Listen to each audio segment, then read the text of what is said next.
Good morning mga bossing. Time check 7:59 AM. Mga bossing, ito yung harvest natin. 23 sa SRNA. LED 600 watts nasa ano ba yan? Kasi hindi pa ito nakaharap sa araw eh. Nasa 3 plus. Tsaka ito yung bossing, ito yung sinasabi ko last video ko. Mas ano to, mas tatlo ang panel nito na 160 watts o 480 watts. Dapat mas malakas to kaysa dito. Umaga pa ngayon mga boss, kakaano ano lang ng araw, tapos ito mas mahina. Ang VOC pala na detected niya is nasa 64 volts. Tapos ngayon mga bossing, ito yung nakikita kong parang problema sa LG 6M sa ito. Ewan ko kung sa setup ko lang na panels dahil nagkaganito siya or ganito talaga yung ano, may parang fault talaga siya. Kasi ito babaguhin natin, parang i-refresh natin to. Nasa 2 yan ha, 2 amps. 64 volts, 2 amps. Punta tayo sa change volts battery. Parang i-refresh lang natin to, so para maging ma-refresh natin yan, kailangan natin tong i-set up ulit. Yan, gawin natin, ayan, pindutin lang natin to. 8 battery cell, 29.2 charging voltage. Pindutin natin yung okay, medyo mga 5 seconds. So escape.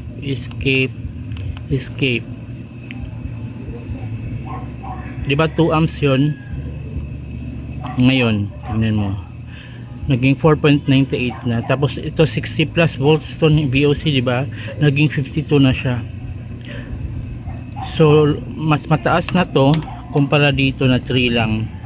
So yan talaga ang dapat. Pero hindi siya parang hindi siya naka-buelta, or parang hindi mahina siya kanina, pero lumakas na ngayon na parang na-refresh natin yung system, parang ni-reboot natin yung system. Yun lang yung way ko, kasi wala kasi akong ano na pwedeng tanggalin muna yung power ng panel tapos balik saksak. Pero yun, ganun din ang mangyayari siguro, ma-refresh siya. Pero tingnan nyo mga boss, di ba? Nag 5 amps na siya, malakas na siya kumpara kanina. Tapos bumaba na yung VOC, tapos itong current niya naging 2 plus na, kanina 1 plus lang yan, kaya mahina. Yan ang sinasabi ko last video ko mga bossing, na parang may something ano, hindi ko alam kung sa unit ko lang to or lahat ng LG 60 amps ganyan. Kasi ito hindi eh, itong LG 600 watts version to ko hindi. Itong LG din na to hindi rin. Automatic talaga siya na parang maximum talaga yung inaano niya. Pero ito kailangan mo siyang i-refresh para, especially sa morning, or napansin ko rin yung mga medyo matagal-tagal na mga 1 month ago, pag mga 11 or 10 to 12 PM ganun, kailangan mo siyang parang i-refresh ng ganun para tumaas. Naalala ko may napost rin ako na video na parang may napansin akong problema, may sira ba ang panel ko ganun na video. Tingnan nyo na lang sa mga previous posted videos ko. Parang ito yung nakikita ko ngayon na problema, kailangan siyang i-refresh. Pag like for example, dumaan siya sa mahinang, di ba, pag umaga magkikirap-kirap yan, kukurap-kurap. Tapos pag nag-on na siya, kasi medyo kaya na ng araw na mag-on siya, nag-on na siya, parang ganun, hindi siya makarecover agad doon. So kailangan mong i-refresh para gumana talaga yung MPPT system niya. So ganun lang napansin ko mga boss. Ewan ko kung sa akin lang ako naman naka-experience ito or lahat ng LG 60 amps. So shout out dyan LG, ano ba to? Ganito ba talaga pag umaga? Kailangan namin i-refresh para okay ang takbo ng harvest buong araw, or yung unit ko lang may ganito. Comment down below mga boss sa mga naka-experience ng ganito. Kung hindi kayo naka-experience, comment lang din para malaman natin.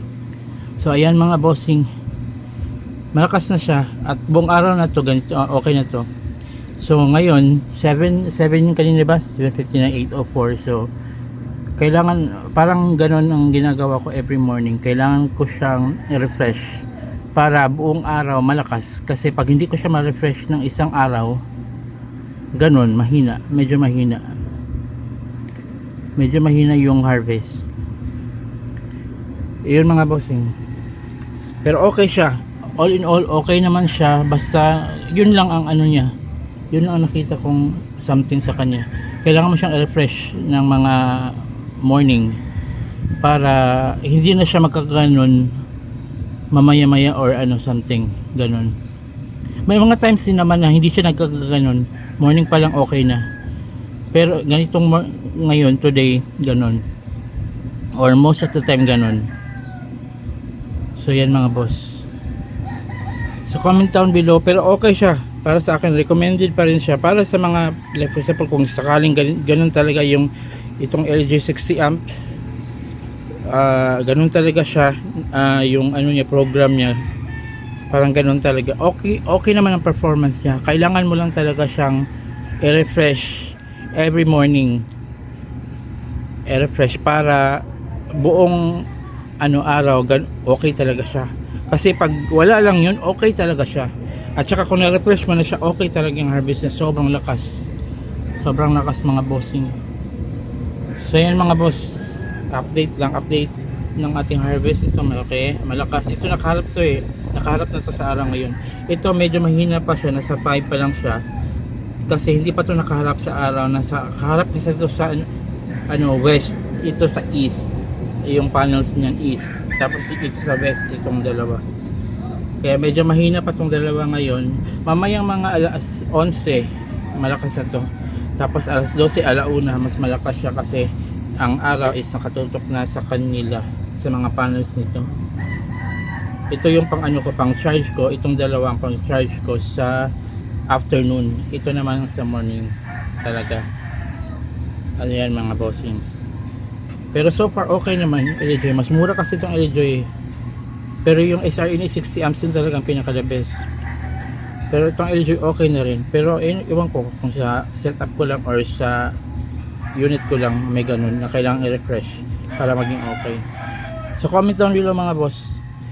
Tsaka sa mga hindi pa nakabili ng ganito, maganda to mga bossing. Kung 48 volts kayo, 24 at 12 volts, mas malakas siya. Kaya lang yung experience ko nga, kailangan mo siyang refresh every morning para buong araw malakas yung harvest niya.